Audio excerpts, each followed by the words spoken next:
ক্ষমতা ছেড়ে দিবে, মোদি ক্ষমতা ছেড়ে পালাইতে হবে।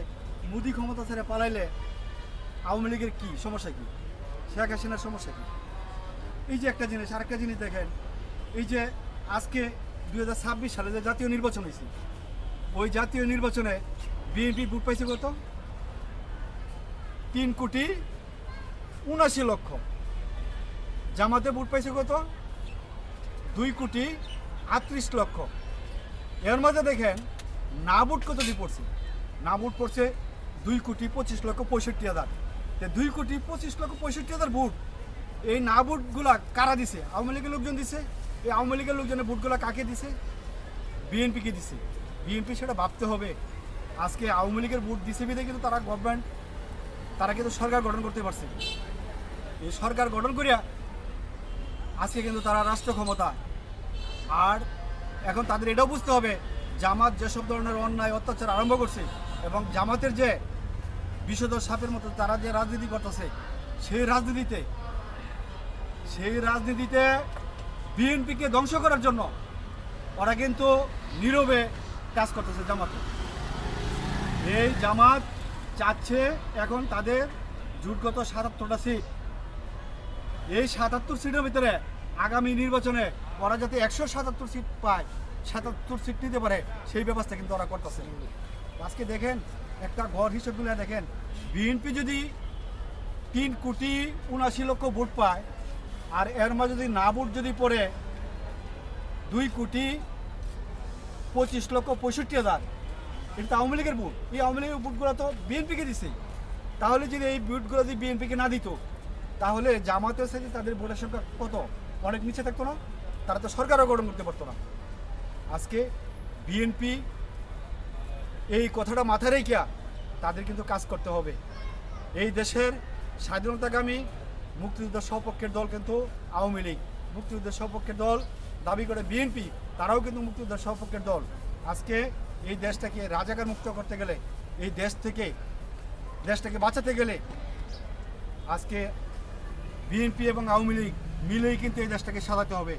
এই দেশের মধ্যে রাজনীতি করতে হবে এবং কি এই দূষর মুক্ত যে তারা বলে, এই দূষরের কি অবস্থা, তারা কি ক্ষতি করছে? খালি শুধু একটা ট্যাগ দিয়ে আওয়ামী লীগের দূষর, আওয়ামী লীগের দূষর। আওয়ামী লীগের যে ভোটাররা ভোট দিতে গেছে, এটা তো তারা অস্বীকার করতে পারবে না যে আওয়ামী লীগের ভোটাররা ভোট দিতে যায় নাই। না ভোটগুলো তো আওয়ামী লীগের লোকজন দিচ্ছে। এই না ভোটগুলো দেওয়াতেই আজকে কিন্তু তাই ভোটারগুলো উপস্থিত হওয়ার কারণে কিন্তু জাতীয় নির্বাচনে কিন্তু বিএনপি কিন্তু সরকার গঠন করতে পারছে, আর নয়তো কিন্তু সরকার গঠন করতে পারতো না। আপনারা হিসাব করে দেখেন, 41% ভোটার কিন্তু উপস্থিত হয় নাই। তারা যেভাবে এই ভোটগুলো দেখাচ্ছে যে ভোট কাস্টিং হয়েছে, 59% ভোট কাস্টিং হয়েছে। 59% ভোট কাস্টিংয়ের ভিতরে এখানে না ভোট হয়েছে কত? 2,25,65,000। এই ভোটগুলো কিন্তু 2,25,65,000 লোক কিন্তু আওয়ামী লীগের লোক, ওরা কিন্তু বিএনপিকে ভোট দিচ্ছে। বিএনপিকে ভোট দিয়ে কিন্তু তারা রাষ্ট্র ক্ষমতায় আনছে। আজকে এই দেশটাকে বাঁচাতে গেলে, এই রাজাকার মুক্ত করতে গেলে এই বিএনপি এবং আওয়ামী লীগ মিলে রাজনৈতিক সমঝোতা করে এই দেশটা পরিচালনা করতে হবে। তাহলে এই দেশটার ভিতরে সুখ শান্তি ফিরে আসবে। আজকে জামাত কিভাবে বলে যে আমেরিকা তাদের পরীক্ষিত বন্ধু? আমেরিকা বাংলাদেশের পরীক্ষিত বন্ধু কিভাবে হলো? কবে থেকে হলো? হ্যাঁ, আমেরিকা জামাতের বন্ধু, কারণ এই জামাত স্বাধীনতার বিরোধিতা করছে, এই আমেরিকাও যা আমাদের বাংলাদেশের স্বাধীনতার বিরোধিতা করছে। সেই হিসাবে জামাতের বন্ধু হতে পারে আমেরিকা, জামাতের বন্ধু হতে পারে পাকিস্তান। আওয়ামী লীগ বিএনপির বন্ধু না আমেরিকা, আওয়ামী লীগ বিএনপির বন্ধু না পাকিস্তান। আজকে ওই কথাটা মাথায় রেখে কিন্তু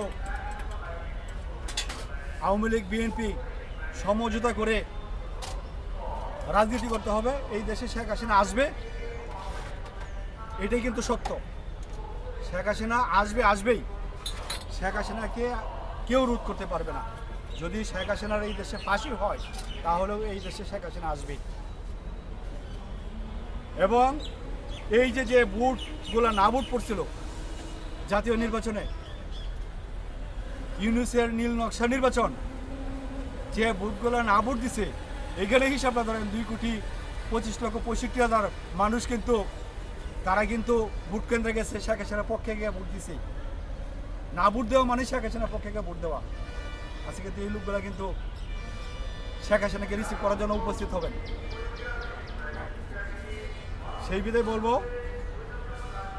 যে এই দেশটাকে বাঁচাতে গেলে, এই দেশটাকে সুন্দর করতে গেলে, এই দেশের রাজনীতিটাকে সহিংসতা মুক্ত করতে গেলে এই দুইটা দলের সমন্বয় এবং আলোচনা এবং স্বাধীনতার পক্ষের ঐক্যমত নিয়ে তারা এই দেশটাকে পরিচালনা করতে হবে। ধন্যবাদ।